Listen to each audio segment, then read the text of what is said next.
માંગરોળમાં રાણા સમાજ દ્વારા માતાજીનો 20મો પાટોત્સવ ભક્તિભાવ સાથે ઉજવવામાં આવ્યો હતો। માંગરોળમાં સમસ્ત રાણા સમાજનું અતિ પૌરાણિક હરસિદ્ધિ માતાજીનું મંદિર ગોલારાણા વિસ્તારમાં ભોયરામાં આવેલ હતું, જે મંદિરને 2005માં માતાજીના સ્થાનને બદલી માતૃ વિસ્તારમાં નૂતન મંદિરના નિર્માણમાં સાથે વર્ષો જૂની આ પરંપરાને જાળવી રાણા સમાજ દ્વારા શ્રાવણ મહિનાના પ્રથમ સોમવારે માતાજીનો પાટોત્સવ ઉજવવામાં આવી રહ્યો છે।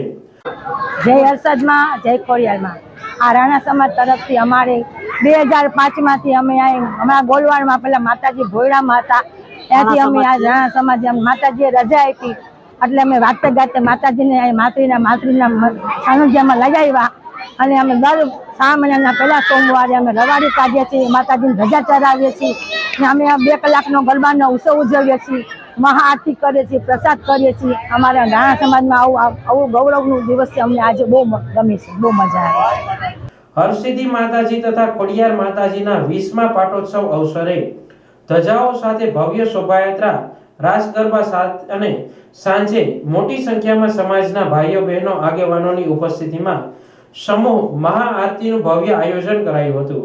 સમગ્ર કાર્યક્રમનું સંચાલન રાણા યુવક મંડળના પ્રમુખ વિજયભાઈ રાણા તેમજ તેમની ટીમ દ્વારા કરવામાં આવ્યું હતું।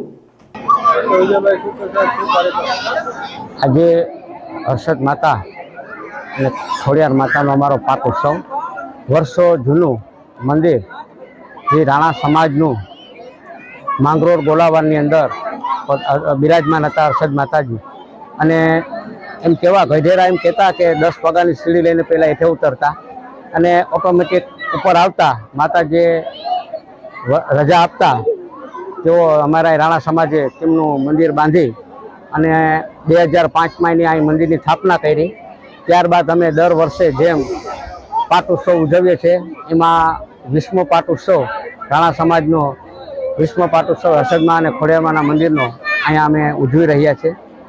4 વાગે ધજાનું આયોજન હતું, જૂના ગોલાવાડાથી લઈ અને અહીંયા માતાજીની ધજા લઈને આવ્યા।